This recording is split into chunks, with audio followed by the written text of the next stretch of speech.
Advice is we walk around believing, or hallucinating might be a better word, that our experience of the world is real. Now, would you think that if you were looking through a camera that was focused on one little portion of the party, that that was truly the party? That wouldn't be very intelligent, would it? In fact, you know what else is a problem? That camera may even create close-ups, where it makes things bigger than they actually are, where they look bigger and brighter or worse than they were. Is that possible too? Do you think your brain does that as well? You better believe it does. So the key is, if you want your life to be a party that you're happy with and not a party that you're upset with, you got to realize that at any moment in time, there's enough going on in the party of your life that you could find something to be upset about. All you got to do is focus on it. All you got to do is now look around that party, find out the areas that don't match your expectations, make them big and bright and close, and you'll be upset. And you know what? Most people are good at this. They've done it over and over and over again. The other thing that's equally true is that virtually any party at any moment in time, there's somebody having a good time. And if you were to focus on some area of your life at that moment in time, you can make yourself feel absolutely great. Or you could take some little thing, something that's just kind of nice, but make it bigger and brighter, and immediately you can feel better about it as well. So here's my point. My point is, if you want to look at the quality of your life and know what it is, it's the quality of the states that you live in day to day. I mean, isn't that really true? Isn't it how you feel day to day that determines how you treat yourself, how you treat other people, and how great you feel or how poor you feel about your life? What determines it? One, how you use your body. So you want to develop some new habits. And two, what and how you focus on things. Now, that's the only way we can explain how people have come from unbelievably painful experiences and turn them around. W. Mitchell's secret is he has controlled his physical body, specifically the way he uses his face. This man has learned, with what's left of his body, to smile and move his face in ways that makes him feel incredible. And the second thing is, he focuses continuously on what he wants, what he's got, what he's grateful for, and as a result, he feels incredible.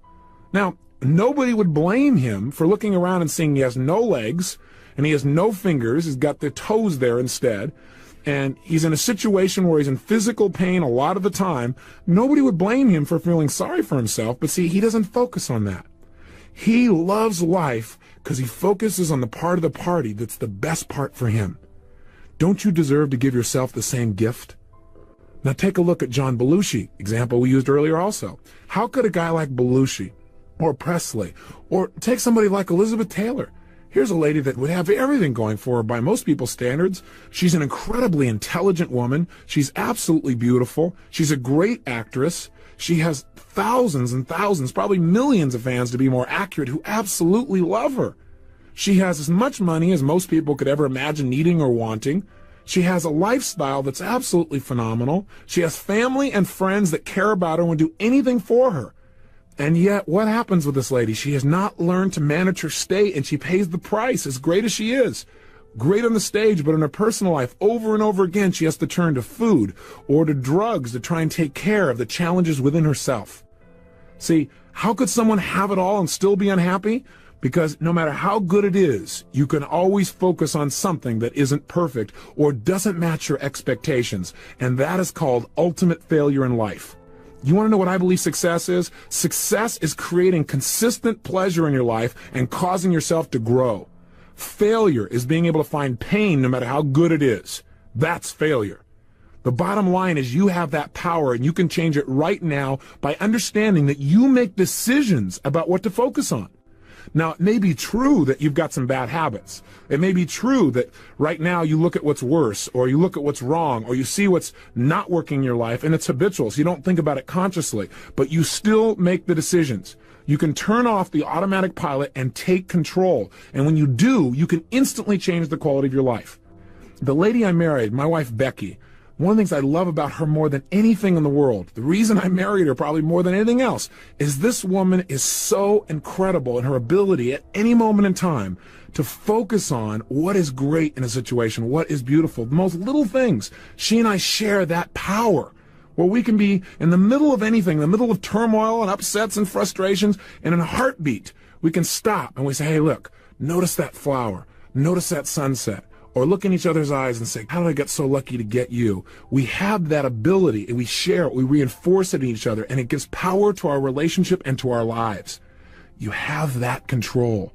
All you have to do is exercise it. So what I want to do is be more specific with you now on how to do it. Now, first of all, let me demonstrate this is really true to you. I mean, you may say, well, yeah, this makes sense. Well, let's take a quick example. Now, this may be an unfair situation if you're in a place that you're familiar with, but let's try this right now. And if you're in a place you're familiar with, you might want to try it later on in the day when you're not familiar with something. But let's take an example here. What I want you to do right now is I'd like you, if you would, let's test the power of something. I want you to look around your room, the room you're in right now, or if you're in your car, you can look out the windows also, but I want you to notice everything you can see, and I'm only going to give you a few seconds, that is brown. Quick, look around the room, everything you can see that's brown. Look around your car, look outside, everything you can see is brown. Quickly, everything. Make sure you don't miss anything. Everything you see is brown. Quick, quick, quick. Okay, stop. Close your eyes. With your eyes closed now, close your eyes. If you're driving, this is difficult. Okay, so you may want to try this later as an exercise. But what I'd like you to do is close your eyes, and what I want you to do with your eyes closed now is tell me, or, since I'm not there literally, although I may be, you never know, but just for now, out loud say everything that's in this room that is green. Oh, maybe I hooked you a little bit, huh?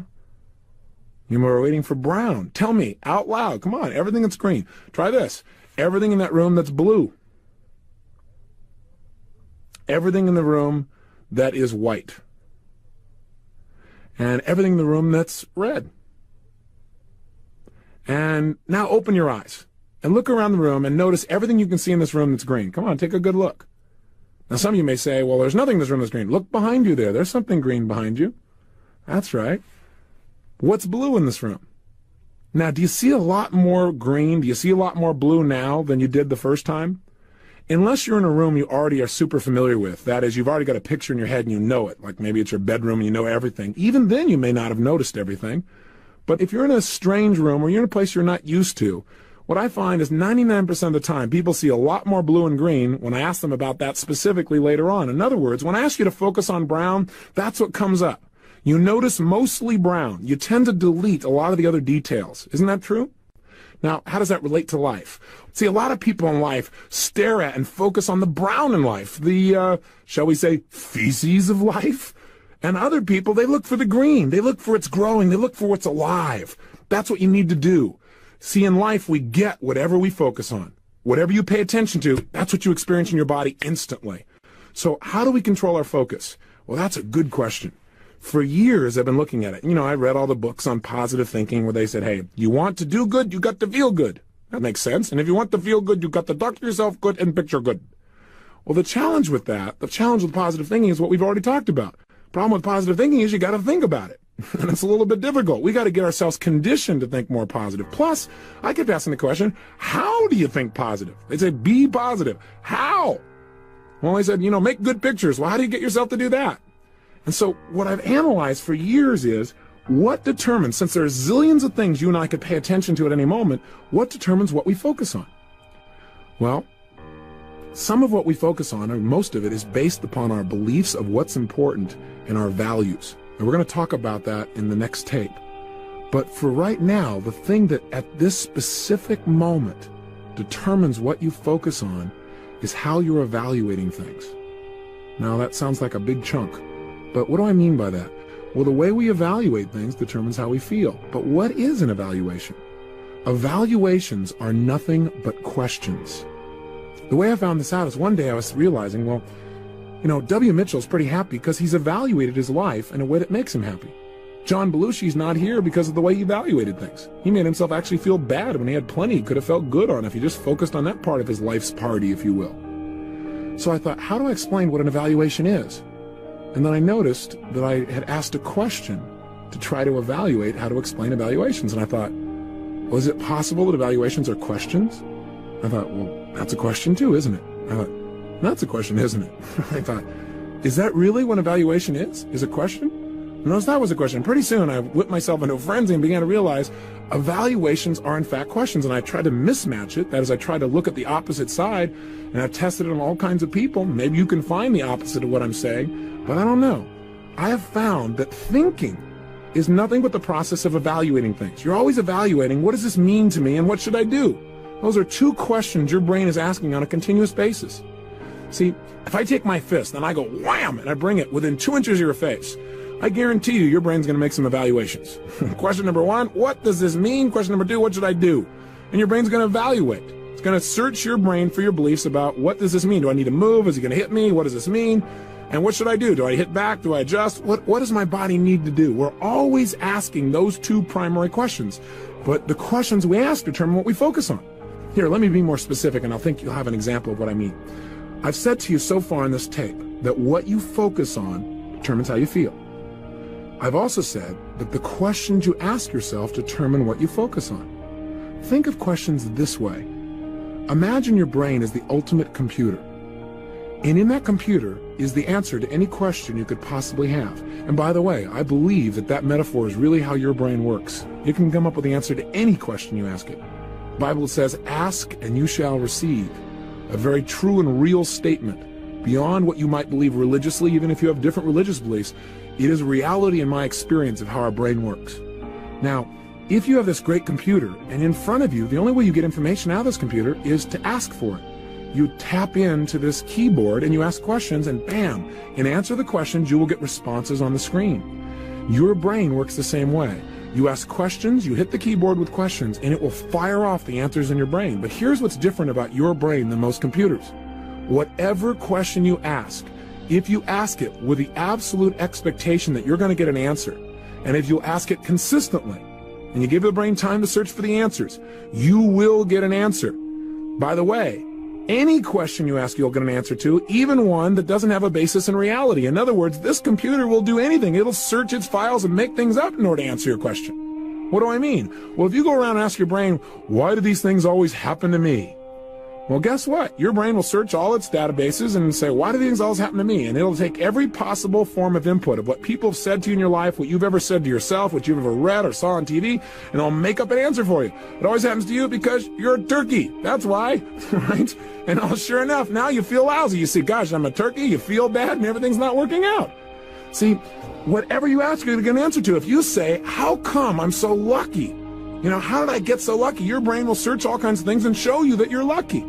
In other words, our questions determine how we feel. Now, if you've got certain emotions, certain feelings that you have on a daily basis that you don't like, habitual emotions, I'm here to tell you that the feelings you feel come from what you focus on. So what you have is habitual focuses, and those focuses come from habitual questions. In other words, if you feel certain ways on an ongoing basis, it's because you're asking certain questions on an ongoing basis. It might be useful for you to discover what those are.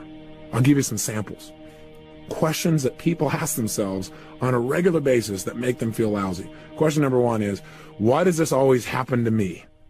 Now, I want you to notice in that question is something we call a presupposition. A presupposition means you are presupposing in the question that things already happened to you. That may not be true, but as long as you ask questions that way, your brain will make up an answer for you. Here, I'll give you a good example. After the 1988 Republican National Convention, when George Bush selected Dan Quayle as his running mate, CNN ran a public opinion poll where you called a 900 number and vote yes or no to the answer to a question. But here was the question. It blew my mind. Question was, does it bother you that Dan Quayle used his family's influence to stay out of Vietnam and to get in the National Guard? Now, I'm paraphrasing just slightly, but that's what they said. Now, tell me, what's wrong with this picture? The challenge is they presuppose that he actually did it. They said, does it bother you? So your brain stops evaluating whether he actually did it or not and focuses on whether it bothers you or not. Does this happen every day with you? Do you ask questions that presuppose that you've got a limited level of intelligence or skill or ability and therefore get lousy answers in your brain? Listen, if you ask yourself questions like, why am I so fat? That question guarantees you're going to stay fat. You know why? Because you can go, why am I so fat? Your brain will go, okay, let me figure out some reasons. Whammo, here's why you're fat. Because you eat continuously and you have no control. And your brain goes, oh God, I don't have any control. And then you feel useless and you feel like you're disempowered. What would be a better question to ask yourself than, why am I so fat? How about this one? How can I become more thin right now? Or what could I do today to start myself on the road to becoming more thin, and what do I need to do consistently to create the long-term results of health that I want? If you ask a better quality question, you will get a better quality answer. Or I'll give you a step beyond that. If you ask a question like, how can I become more thin now? You'll get an answer. But what if you ask a question like, how can I become more thin now and enjoy the process? Ah, magical. When you ask that question, what happens now is you literally come up with not only an answer of how to lose weight, but also how to enjoy it. And since your brain likes pleasure, there's a much better chance you're going to follow through. Am I making any sense to you? I'm here to tell you that the quality of your life comes down to the quality of the questions you ask yourself on a daily basis.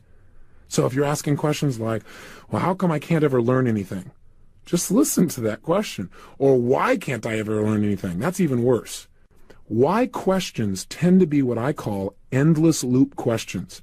Like, why did this happen to me? See, your brain probably can never come up with a definitive answer. It'll come up with all kinds of reasons, but you'll keep going into a loop. Now, I discovered the power of questions in my own life because at one time in my life, I was really, really angry. And I knew how to change my physiology and my movement to make myself feel better, but I didn't want to. You ever been in that state? Like somebody said to me, well, Tony, just change your physiology. I said, I don't want to. All right, I was upset. But the reason I was upset is what I was focusing on. I was focusing on somebody who had taken a bunch of money from my company and embezzled it. And I got pretty upset, to say the least. And I was walking around in a frenzy going, how could he do this? How could he have the audacity to do this? I may have even had an expletive or two. Who knows? The point is that by asking those questions, I was whipping myself into frenzy. How could he possibly do this? Why would he do this situation to me? Well, guess what? You're never going to get an answer to that. All it does is whip you into more and more of a frenzy. Can you hear it?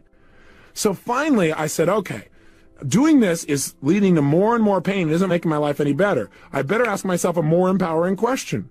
So I thought, what's something that's important to me? My answer is, I love to learn. I already shared that with you. So I said, okay, what can I learn from this? Well, guess what? My brain likes learning, so it was willing to focus on that question. And you know what? Out of that question of what can I learn from this, over the next 3 months, I literally developed a whole new level of understanding about what makes human beings do what they do. I developed literally a whole new technology, which I call Destiny Technologies. And I now do a whole seminar called Your Date with Destiny. And where we help people literally design their life so they are literally pulled forward in the direction they want their life to be, rather than having all this self-sabotage and challenges that come up for people. It's the most incredible program I do. It all came out of me taking a horrible situation and asking a better question. What can I learn from this? What can I get out of this that would enhance my life and other people's as well? How can I use this situation to create much more power in my ability to help people and help myself? Asking these questions allowed me to search my brain's data banks and create tremendous power out of that situation. After I was in that situation, I had other times when I get upset. Invariably when I get upset, it's because I was asking a why question. Why did this person do this? I don't understand. Or how could they possibly have done that? Because I would never do that. How could they do that? Well, I'll never get the answer based on that. So I learned to ask the question, what can I learn from this? Now, for you, that might not be the right question. Maybe learning's not important enough for your brain to go, well, I'm willing to focus on that now instead of the problem. But my brain, I pick learning, or I pick something like, well, if I'm angry at somebody, I might say, well, what do I respect about this person? Now, I remember one particular guy, I said, what do I respect about him? It was this guy who had stolen a bunch of my stuff. And I thought, well, at least he's using my stuff. you know, I do respect him. He's at least using it. He isn't just sitting back there, right? Sitting on his haunches, hearing stuff. He's at least using it. I respect that. What else do I respect about him? Well, he's at least going for it, and, and even though I don't think he's doing it for the right reasons, he's probably helping a few people. Who knows, And I began to literally feel better. Then I began to ask myself this question. What's actually funny about this that I hadn't noticed? Great question to ask yourself. What's actually funny about this that I hadn't noticed? Now, again, when you ask a question, you got to be willing to really search for the answer. If you go, well, what's great about this that I hadn't noticed? Or what's humorous about this that I didn't notice? Or what's humorous about this I didn't notice? Then guess what? There's no way. Your brain's not going to go for it. But if you ask with a sincere interest and desire for an answer, you will get one if you keep asking. And so all of a sudden I started noticing things about it that are humorous, and I started laughing. Hey, listen, we've all heard the phrase, someday we'll look back and laugh on this situation. Well, if that's really true, why wait? Why not look back and laugh on it now? Why wait for years before you can feel good about something again? And the way to do it is change your focus. The way to change your focus is use questions. They're much more powerful than any other tool I've noticed. I'll tell you why. Questions basically do three things when you ask a question. Number one, when you ask somebody a question, it instantly changes what they focus on, and therefore it changes the way you feel instantly. See, if you're feeling lousy and I come along and I get you to answer a question like, well, let me ask you a question. What is great in your life right now? You go, well, nothing. I go, I know nothing is, but if there was something, it was great. You know, what could be great in your life? If I get you to really think about it, what it makes your brain do is search your files, and you know what? No matter how bad your life may seem, there's something great going on. There's no doubt about it. You know, here you are and all your friends this weekend are skiing, but you're home studying for a big test, and you feel cheated, and you feel left out, and you feel hurt. Hey, listen, all you need is a little contrast for yourself. What's great? Right now, this weekend, you're studying things that can make a huge difference in the quality of your life forever. These people are going to work their muscles and come back and probably forget about that situation, right? Or you're not in a Nazi concentration camp. There's a little contrast for you. You get to be learning because you choose to, not because you're forced to. You're studying something that you chose to study. You're actually creating a future for yourself. You're getting to use your brain. There's so many things you could focus on. You're in a free country. You're alive. You've got friends. You have people that care about you. There are millions of things you could feel good about. All you have to do is change your focus. And if you don't, you end up like the John Belushis of the world. Think about it. See, the choice is yours. So if I ask you a question like, what could be great in your life, or what's great right now, if you really think about it, you can come up with something. Think about it right now. What's really great in your life right now? What's something that you feel really great about? Think about it. Or what could you feel great about if you wanted to? As you think about things that make you feel great, notice how it makes you feel when you think about that. What about that? Why does that make you feel great? How does that make you feel inside when you feel those feelings? And you know what? You can change your state instantly just by focusing on that at any moment in time. So the first thing questions do is they change our focus and therefore our state immediately. The second thing that questions do is they change what we're deleting. Now remember, in order to feel unhappy, you have to focus on the things that would make you unhappy, and you have to delete all the great things that are happening in your life. Isn't that true? In other words, every one of us right now could get depressed. Piece of cake. All we have to do is focus on all the tragedy that's happening in the world right now, even little pieces of it. Children that are dying right now of starvation. We can make pictures in our head of those bloated stomachs, hearing the cries of babies just as they pass off into death, seeing flies eating their flesh. How's that for graphic? At the same time, every one of us could be an absolute total pleasure. Interrupt that pattern of the picture you're looking at and think of something that could create total pleasure. And you know what? There are a zillion things. But to do that, you have to stop focusing. You have to delete all the negativity in the world and focus on things that make you feel great. So you could focus on a relationship you have.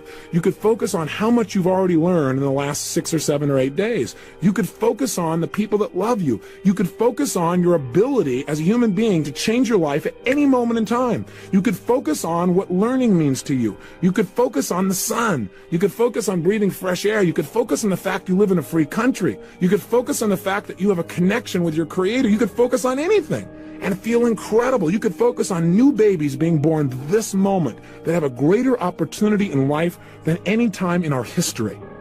There's so much we could focus on and feel good about. The challenge is this: you must control it through questions. Questions change what we delete. We're always deleting. Human beings, we're not going to stop deleting things. As long as we're going to delete things, why not delete the things that disempower you and focus on the things that empower you? Does that make sense? The third thing that questions do is they help you to get access to resources within yourself. I'm a big believer that anything you've ever wanted to accomplish, you've already got the resources inside of you to make it happen. That doesn't mean you shouldn't go out and learn from somebody else or model the success of others. I'm just saying the things you need to succeed are already in your core. The resources are there. You just need to get access to them by asking better questions. I'll give you an example. If I ask myself questions like, gosh, can I really do this? That creates a feeling of doubt. Do you hear how that does that? And that feeling of doubt will keep me in a state where I'm not going to get the most out of myself. But if instead I ask myself a question like, how can I make this thing happen right now more powerfully than I ever dreamed of and have fun doing it? If I keep asking that question, my brain will get access to more of my ability, because whatever I ask for, my brain will give me. But if you ask your brain, can I really do this? And you do it with a tone of voice of doubt, you are going to get access to the resources called doubt. Does that make sense? If you think about it, The greatest communicators, the greatest teachers of all time were not people that so much taught us as they did ask us. They shared things with us, but they got us to use our own resources. They asked questions. All the great speakers have done this. Hey, Martin Luther King asked questions about a dream. John F. Kennedy asked, don't ask what your country can do for you. Ask what you can do for your country. He wanted you to take the resources out of yourself and contribute and expand our country. You must learn to ask habitual questions that empower you. I want you to know that I believe the success in my life has all come down to one basic skill: state management. On a consistent basis, I've learned how to manage my state, and therefore, I've been able to get myself to break through and take action when very few people around me were able to do the same. They were able to. That's probably not the best description. They weren't using their power because they didn't have access to all of it. And I've done that by every day doing things that would increase my physical ability, flexibility, power, energy. By the way, I'm moving the way I breathe, and also by consistently and daily conditioning myself to ask the kinds of questions, to create the kinds of focus that moves me towards larger levels of contribution and joy and fun and success and passion, instead of the things that would pull me down, that would pull me to areas of frustration and anger and giving up. Listen, there is no capability difference between you and someone you consider to be an ultimate role model of success.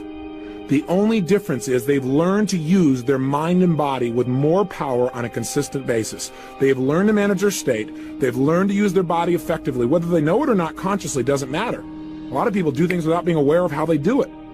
And they've learned to control their mental focus. Remember, whatever we concentrate our focus on consistently and strive to learn from and make new distinctions about, we will get great at. I don't care what it is. If you focus on it daily and you strive to be better, you're going to make little distinctions that'll make you more and more effective every single day. So you better decide what you want to focus on in your life and what you want to experience on a daily basis, because that's where your power is going to come from. That's where your power is going to emit from. That's the genesis of your power. I want you to know that many things that you think are impossible or difficult are only difficult or impossible because of the way you're focusing on things. You're focusing on how it can't be done, and you got to remember, whatever you focus on is what you get. So if you focus on how it can't be done, you are absolutely right, and no one's going to prove you wrong. So why not focus on what's possible and create that? I mean, that's how I created things like the Firewalk Seminar. All I did was hold a new level of possibility. Instead of focusing on how it couldn't be done or how it was a terrible thing or something like that, I focused on, hey, this is an incredible example of possibility. And if other people can do it, my focus and my question is, if they can do it, then how can we do it? How can I share it with other people? How could it be used as an empowering experience that's a lot of fun? I did the same thing with teach people wood breaking. I teach people how to break wood karate style, not in 2 years, but in about 20 minutes. Again, not to make them this powerful person, but to show them that by simply changing their mental focus, by controlling their physical, emotional state, and by modeling someone's success, that they can get results in 30 minutes that takes most people 2 years. And they have what we call a breakthrough, literally. I want you to know that you have every right at any moment in time to feel lousy, to feel bad, to feel sorry, to feel hurt. I'm not saying by this tape program that you should never be disappointed or frustrated or angry or anything else, because all of those emotions have their place in their proper proportion. Hey, some of my greatest frustrations or angers or upsets are what have driven some of my greatest successes, because it's made me search for more. But see, what's interesting is the pain drove me, but what changed me from other people who just gave up is I asked better questions. I found a way to say, what can I learn from this? How can I grow from this? How can I expand from this? What can I take from this experience that will empower me? What can I learn from this so I never have to experience it again? And by asking empowering questions, how can I take advantage of this? What's the actual benefit in this situation that I probably hadn't noticed? I began to find benefits. Whereas other people said, why did this happen to me? Why does this always happen to me? Why did you do this to me, Lord? How come I'm not smart enough to pull this off? Why do I keep self-sabotaging? See, that's the difference between success and failure. So I want you to know, I'm not saying you can't feel bad. I'm just saying when you're done feeling bad, here's how to change.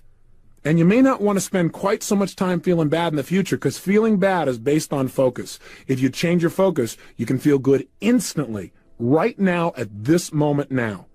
So let me ask you a few questions. And what I'd like you to do for your homework is design some questions. Every morning in my life, I wake up and I ask myself questions.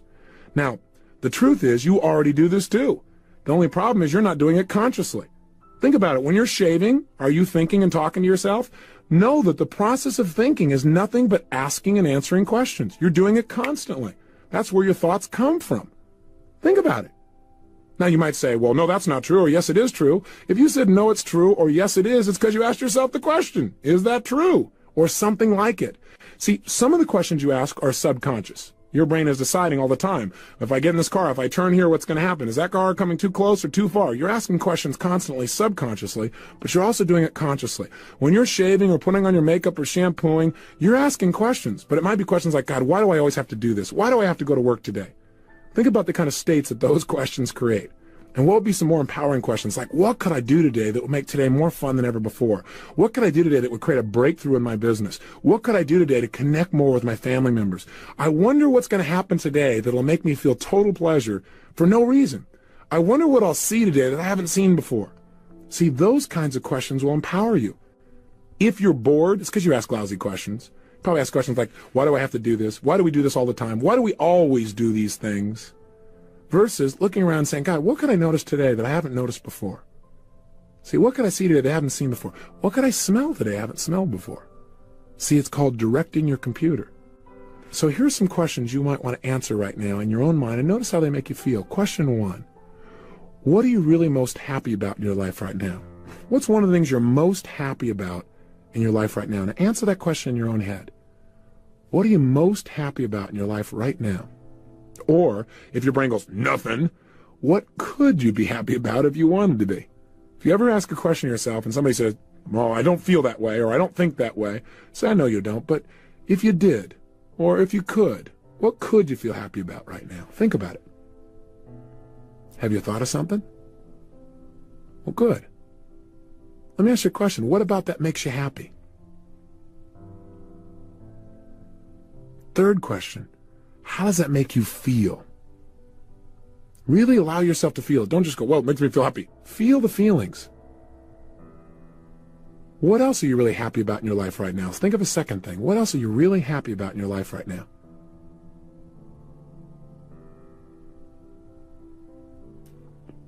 What about that makes you feel happy?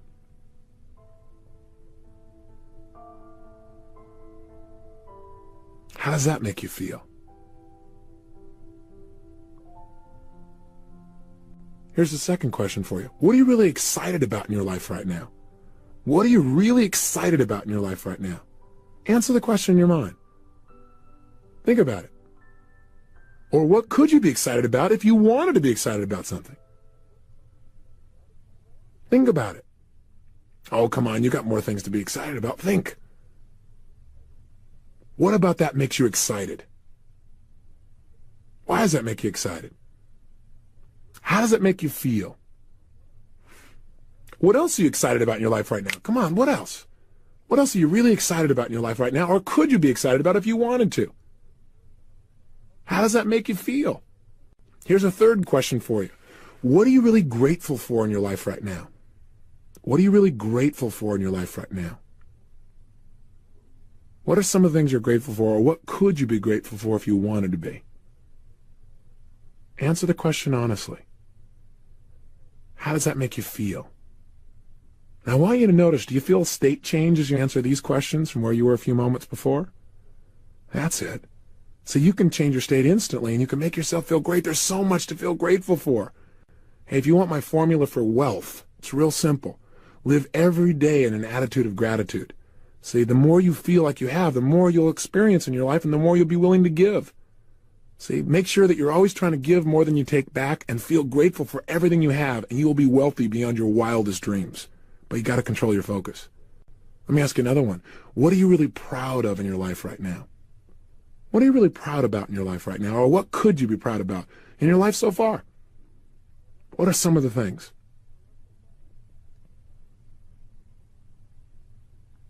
What about those things makes you feel proud? How does that make you feel? What else are you really proud of in your life right now?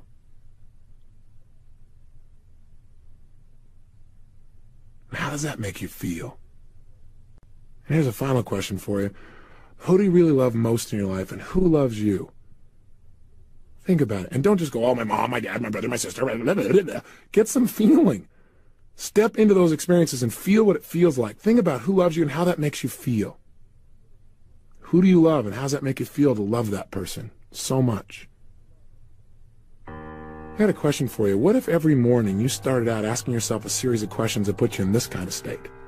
There's some real power. Because see, the state you're in affects the way you look at your whole world, doesn't it? It affects the way you breathe, the way you feel, the way you treat other people, and your level of success. See, a lot of people teach in life, do a bunch of affirmations. Go, I'm happy, I'm happy, I'm happy, I'm happy, I'm happy, I'm happy. And then your brain goes, BS, right? Now, if you do affirmations long enough, they may work because your brain may get bored and say, well, why am I happy?